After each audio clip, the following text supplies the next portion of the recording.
শরীর দুর্বল হচ্ছে, দাম গরম বেশি, তারপর কি করবো, সংসার চালাই যাওয়া একটু কষ্ট করতে হয়। লোডশেডিং এর জন্য কষ্ট, এরকম গরমের মধ্যে স্কুল কলেজ যাওয়া তো অনেক কষ্টকর না।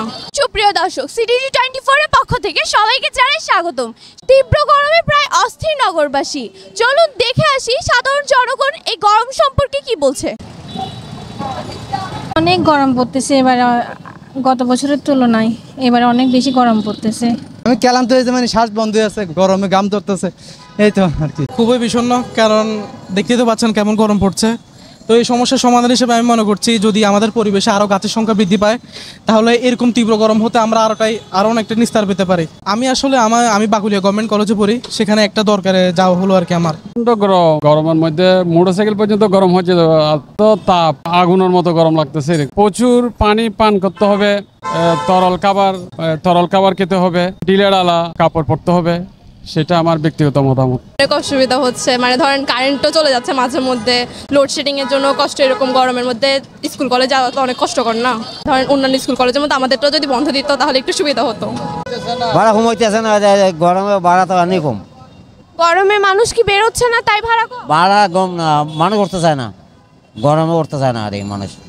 রিক্সা চালাইতে একটু কষ্ট হচ্ছে, দেখেন না আমার শরীর দুর্বল হচ্ছে, দাম গরম বেশি, তারপর কি করবো, সংসার চালাই যাওয়া একটু কষ্ট করতে হয়, চালাইতে হয়। বাজে এখানে হন শান্তি না হয় হনমিকে যাই রে, বুঝছো না? ইয়ে ঠান্ডা সার্গ মাছ হাই বেড়ায়, একটা হনমিকে শান্তি, ইকে যাইলেও শান্তি না হয়, ইকে যাইলেও শান্তি না হয়। দোকানের সামনে দাঁড়াইলো। গরমের মধ্যে রিক্সা চালাইতে প্রচুর কষ্ট হয়, রোড ঘাট গরম হয়ে যায়, তখন আর কি শরীরে ঘাম ছুটে যায়। গরম তো প্রচণ্ড গরম, এবং এই গরমে রিক্সা চালাইতে খুবই কষ্ট, খুব বেশি অবস্থা খারাপ হয়েছে গরমে। কি অতিরিক্ত বেশি আর কি গরম, গাড়ি বারবার চালাতে পারতেছি না। গরম হচ্ছে না, এখানে বসতে পারতেছি না, তাপমাত্রা বেশি, আর গরম বেশি পড়ানোর কারণে তরমুজ একটু বেশ খাচ্ছে, কিন্তু দাম বেশি। সত্যি বলতে কি, গরমটা তো অনুভব করার বিষয় না, এটা হচ্ছে আমাদের পরিবেশের ভারসাম্যহীনতারটা গায়ের উপর চেপে বসা, এই বলতে গেলে কষ্টের একটা অসহ্যকর পরিস্থিতি সম্মুখীন হওয়া। গরমে রেড অ্যালার্ট জারি করলে কি হবে, আমাদের কাজ তো 9টা থেকে 5টা, সেটা তো সিস্টেম ওয়াইজ চলতেছে।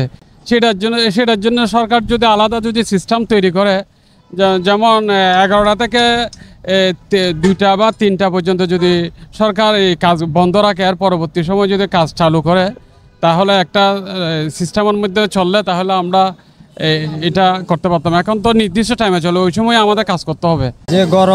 যে গরম পড়তেছে, রিক্সা চালান যায় না, কামারি দিন নাই, মানুষ আসে না, গরম বাসা থেকে বাইরে দিয়েছে না, আমাদের ইনকাম নাই, প্রচুর গরমের কোনো ইয়ে নাই, তারপরেও আমাদের করার কিছু নাই, মালিক মানবে না, তাছাড়া নিজেরও তো একটা ইয়ে আছে। তো এই আমার বাস্তবতা, যে গরম পড়ছে এটা অনুভব করা যাচ্ছে না, কাউকে বলাও যাচ্ছে না। গরম তো গরমে, অবশ্যই সবারও তো স্বাস্থ্য সম্পর্কে ক্ষতি হচ্ছে, যেমন গরমে ঘামাচ্ছি, দুর্বল হয়ে যাচ্ছি, অসুস্থ হয়ে পড়তেছি।